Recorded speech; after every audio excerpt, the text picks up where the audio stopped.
Love, love, until I feel that breath of the Spirit flowing in me. Hello, welcome to Spirit of Life. My name is Geraldine Lee, and our guest is Clare Burns. She's going to share her faith story.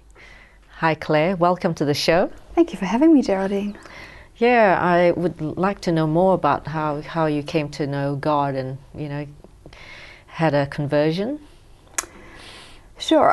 To say my conversion story, I'll probably say my conversion story is a daily story. So there hasn't been any one particular thing. I would say I've been really fortunate that God has spoken to me in different times of suffering, and He's also brought me great joy as well. So right from childhood, you would say, or when you were a baby, you had that faith? Well, I was fortunate to grow up in a family. My parents are Catholic and practicing Catholic. I'm one of 10 children. I'm the eldest girl in a family of 10 children. So we were always taught to go to Mass and say the Rosary and things growing up. But then it was really when I turned probably 14 and I had major brain surgery a couple of times. Prior to that I was a straight A student, but when I did have the bleed on the brain and a really large growth on the brain. Wow, at 14. At 14 I had to learn to speak and read again. Wow. So I've been fortunate to have a few kind of like touch points on that to say, where is God in all of this? And also when I was 20 years old, I left home, left Melbourne and my family and moved to London. And it was really then kind of like, do I choose to embrace this faith or don't I? So you had moments. So at 14, what were you thinking at the time? You were questioning God, about why do I have to suffer at that age? I think my prayer to God for a little while was my life stuffed up, and I think that was a good prayer. I actually do think that was a good prayer because that's what it felt like. There was an honest relationship going on. Now through it all, there was that deep core belief that God is with me in this and through this. So I never kind of like turned my back on God. I was always in a relationship and having a dialogue. And just the recovery did take quite a long time. It took me a year to attend school again. There was also quite a few setbacks as well. So after they did the first lot of major brain surgery, they did another operation and they thought they had to go back in again. And each of those times, that testing, it is a little bit like tempering, kind of like, are you still with me, God? Are you still going to help me on this journey? Because I can't do it by myself. Yeah, so you had a very honest relationship with God, and that's sort of something that stayed with you. And at 22? Yeah, when I moved to London, I just finished a course in public relations, but I always had it in me that I wanted to travel, to do more. And I went off to London, and I wasn't going to use my scores in my studies in public relations. I was going to go there to nanny. And I did nanny there. I nannied in London and I nannied in Switzerland for a countess, and some of the other girls that I went over with who were also nannies as well too. We did go out. They got themselves into lots of different troubles with things. They really kind of went off the rails a little bit. I think I had a choice to, as I mentioned before, do I accept this? Do I keep this faith? Do I keep going to church? Do I keep up my daily prayer life and relationship with God, or do I just let it go? Now, I definitely still went out, but I didn't get into the same activities that they did. So that's also fantastic. Yeah, so you didn't let peer pressure pull you away from your faith. I think I was pretty fortunate with that. Even in high school, I went to Catholic primary school, and I was enrolled in Catholic high school, but my father was he was a bit concerned if I went to a Catholic high school that I'd turn out a feminist. Now, as it turned out, I'm a feminist anyways, but probably not as what he would have expected, the kind of like this box of what a typical feminist is. I'm a feminist. Not the burn the bra kind of feminist. It's more angry. It's more embracing the feminine genius and who God kind of like truly created me to be. And once you start exploring that, it's also you realise, okay, the beauty and the dignity of man as well too, and that we are different, and there is this beautiful complementarity instead of competition. If we spend a bit of time reflecting on it and just really enjoying kind of like who I am, my identity. Yes, because there's a lot of talk on exploitation of women, isn't there? And rightly so, and the church does have some place to answer for on that. And John Paul II, I think, was a great feminist in some ways, and what he wrote in his letter, I think it was the UN Beijing letter, it was a bit of an apology to say kind of like at certain times the church have lorded it over women in this and that way, but actually the church needs women, society needs good, strong, kind of like faithful women, whether it be in politics, to play their role in church. I'm not there saying I want to be a priest or anything like that, but to play their right role there and to not be abused. What do you think is the difference between secular feminism and Christian feminism? That's a really good question. I don't think I can answer that properly. What I do know that there is some common ground in terms of, say, what I define as feminism and some tenets that both parties kind of like would probably agree on. And things like kind of like equal wages for women, not putting up with domestic violence. These are some of the, kind of like the areas where I think everybody would agree that is good. That is a good part of feminism. Another really good thing that I wouldn't want to separate Christian feminism from secular feminism is also in terms of, say, embracing the identity of, say, the feminine genius, of just really celebrating who I am as an individual. This is how I was created. That said, I in a past life I was a radio journalist in a community radio station that were really quite activist, or there was a lot of activist activity, and the way that they defined feminism was probably a little bit different from the way I embraced feminism. Does that answer the question? Yes, it's good that you brought up your work in journalism, because I hadn't asked you much questions about your profession. So so you've really been exposed to feminism on both sides. Yeah, in the Christian environment and in the secular environment, and there are elements of truth in the secular world, and we should be grateful for some of our kind of like foremothers in terms of, say, what they did fight for. And what I am passionate about is that we shouldn't be putting up with domestic violence, and also if men and women are doing the same sorts of jobs, they should be getting paid kind of like the same wage. Yes, it's very interesting. On that note, we need to go for a break. Thank you. You've been watching Spirit of Life. Stay with us and we'll be back in a few minutes.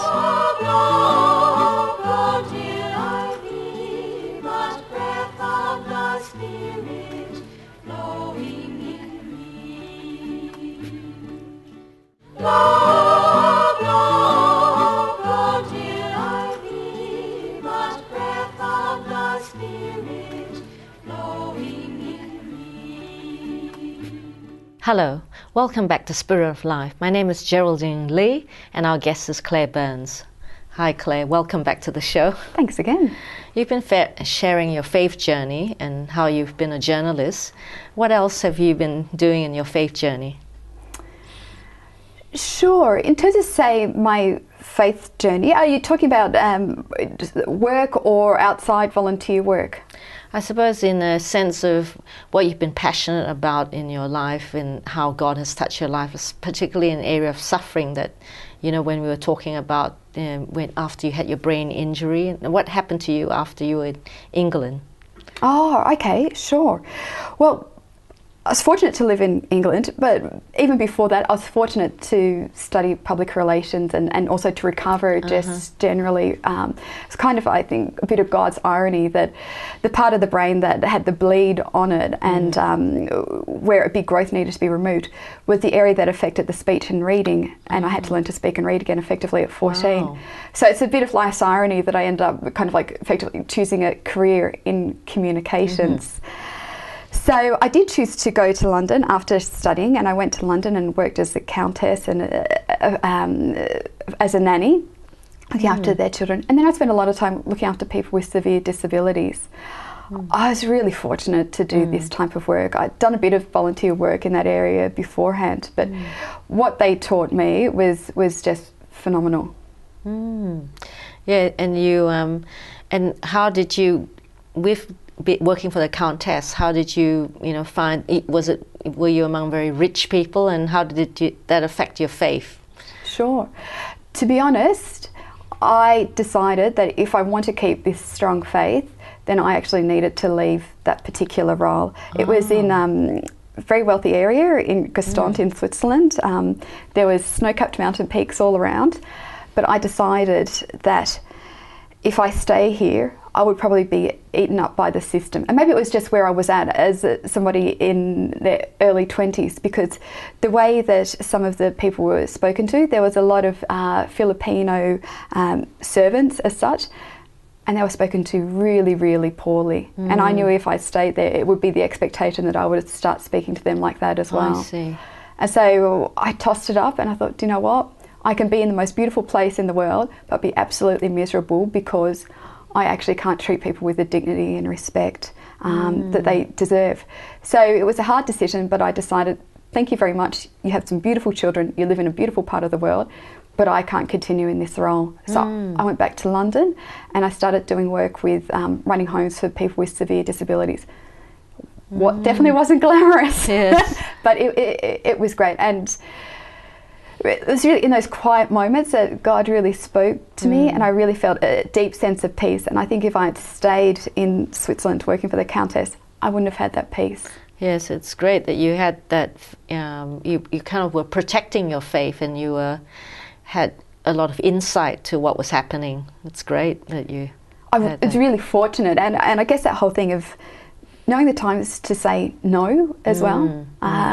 A great friend of mine who's a priest, he said, you really can't say yes unless you can say no. And I'm a person who generally likes work, likes being able to help people out, that type of thing. So it is a little bit more difficult for me to say no, but fortunately that was still in me, kind of like, I can't give my proper yes unless I know that I can say no. And in this instance, I had to say no. And God opened, and from closing that door, He opened up a whole lot of other doors.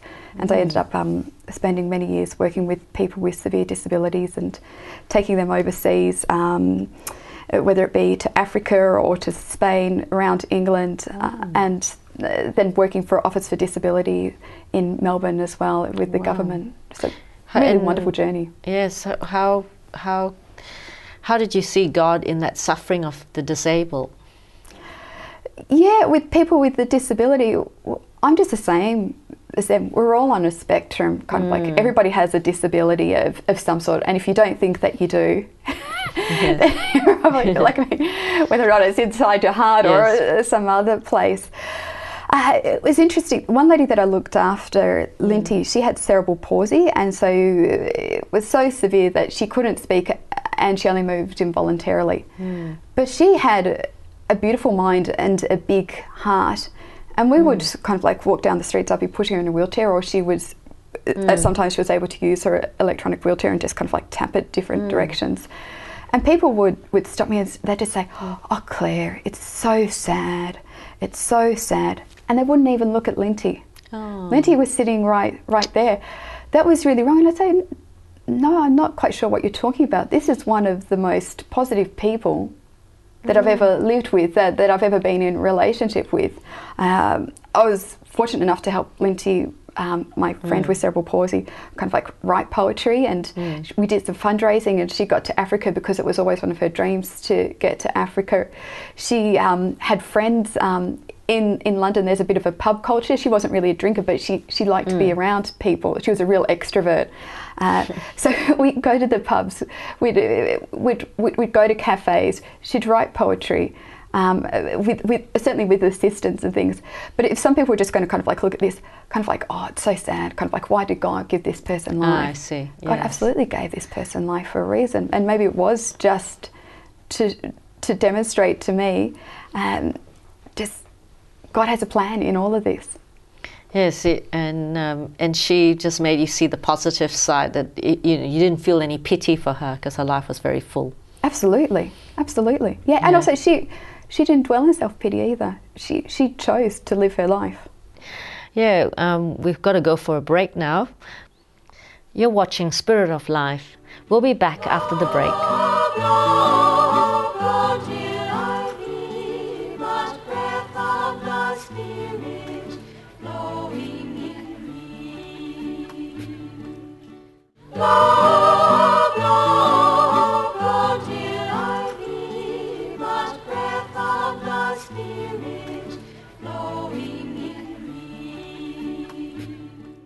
Welcome back to Spirit of Life. I'm Geraldine Lee, your host, and our guest is Clare Burns.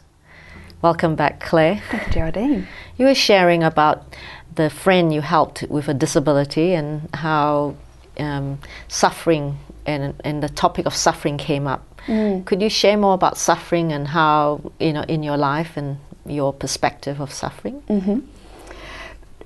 Just stepping back one, that friend, I'm not sure if I really helped her. I think she probably helped me in terms of, say, that word disability. It is more kind of like she really made me see kind of like the ability that was in this woman. And I guess in my life when things do happen, it's kind of like, okay, where is God in that? What can I do? What is God providing for me in the here and now? At the moment, I've got a bit of glandular fever. I've got a few other health issues going on. I had 4 operations last year. Wow. And so there is always a temptation to think, okay, God, where are you in all of this? But he always is there. But it's different every time. Probably about 4 years ago, I was in a nasty bike car accident. One of my friends had been threatening suicide. So my sister and I decided that we really needed to do an intervention. So we didn't absolutely confirm the time, but we just knew that we both needed to go and see her. I was on a push bike. I see. My sister had a car and she was, we were both coming from work to go and see her. I got pushed off my bike by a car. I ended up on the road and in not a really great space. My face ended up being fractured. I've had operations on my knees from it. My teeth were in different places, and I'll never forget kind of like standing up slowly, kind of like the blood, big pool of blood, standing up and touching my teeth and thinking, I don't have my teeth. And I actually asked a question. There are some bystanders, there are a lot of people gathered around and saying, is there anything wrong with my teeth? And everybody just goes, so there was a mental note, I think there's something wrong with my teeth. But besides that, it was amazing that you're alive. Well, it was really amazing that I was alive. And I didn't really absorb that for a little while, but they put me in the ambulance pretty quickly. And they needed to put a neck brace on me, and they took off my necklace, and I usually wear a gold cross around my neck, which is pretty solid, this crucifix. And my sister, which was amazing, she ended up just being a few cars back from when I had the car accident, the bike car accident, and she ended up coming up to see, kind of, because she has first aid, and just seeing me lying there, and she just she did first aid on you. Well, she didn't, but she recognised my boots. I think I know these boots, and then it was a bit of a shock. Oh no, that's she must have been traumatised by seeing you. Maybe who knows? But it was just to say God's providence as well too. Kind of like the family member who's closest to me. She just turns up out of nowhere, a bit like an angel. And when they took the gold crucifix off my neck, and they handed it to my sister, and my sister Johanna said, "Look, Claire, the crucifix is all kind of like, it was really crumpled up, which is pretty difficult to do to a solid gold cross." But she said, "Look, Claire, but there's blood on the cross."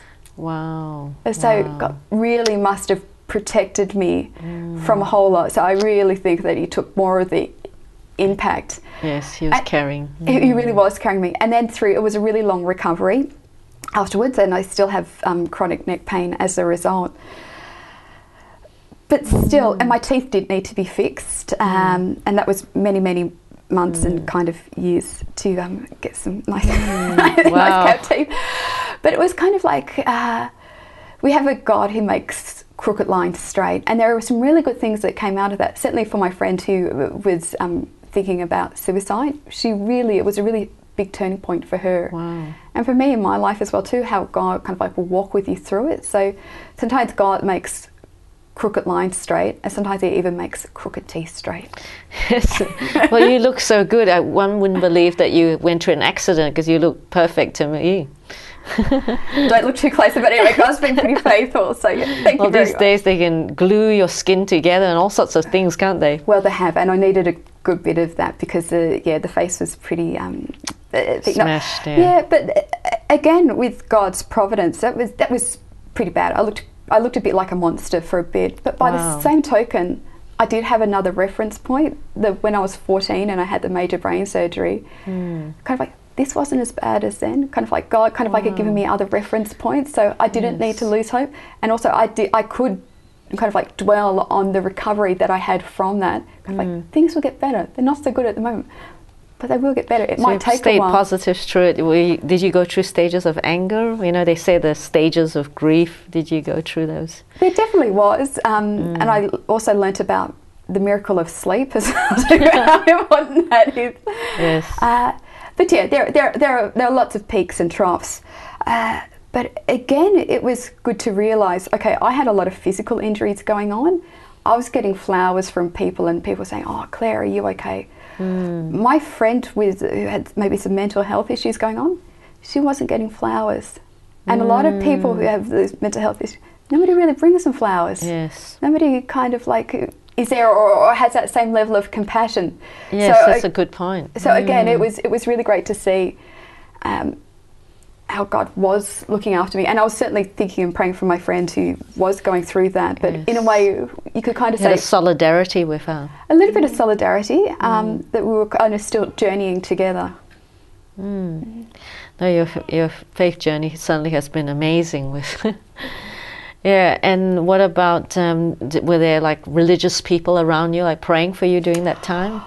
I'm so glad you mentioned that, yeah. And even now, people saying, "Oh, I prayed for you during this time, I prayed for you during that time." And many doctors can't believe my recovery from the major brain surgery, from the bike car accident, and also I had double knee surgery at the start of 2013. They couldn't believe how quickly I was up and walking from it through what went on. I absolutely know that they're a big part of it, and I am really humbled as well too. It was even just last night somebody said, "Oh yeah, when that happened, I was praying for you." I knew I was covered in prayer. Thank you very much. Thank you. It does make a huge difference. No, your journey is one of inspirational. God's the inspiration, but had good people to walk with me. Yes, and did you feel God's love in your heart during that time too, besides the other people's love? Yeah, there were I can't say it was consistent at all, but there were certainly times when it was really, really bad. You did kind of feel as though I'm Catholic and I believe in Mary and the role that Mary played, that I kind of like, there was, whether you say almost metaphorically, that I was kind of like being taken care of almost in the womb of Mary, because that's where Jesus was and that's where they were really close. Wow, that's powerful to be in the womb of Mary and Jesus. It was really safe. Even when kind of like there was a whole lot of other chaos going on as well too, it really kind of like gave me a lot of peace to be there. Yeah, well, I'm really inspired by your life, and I'm sure the viewers are too, and thank you for sharing. I hope that you can come back and share more of your story and all the work you do with God's work. So thank you very much, and God bless you. Thank you for your time. Bless you too. You've been watching Spirit of Life. Join us next week. Goodbye and God bless you.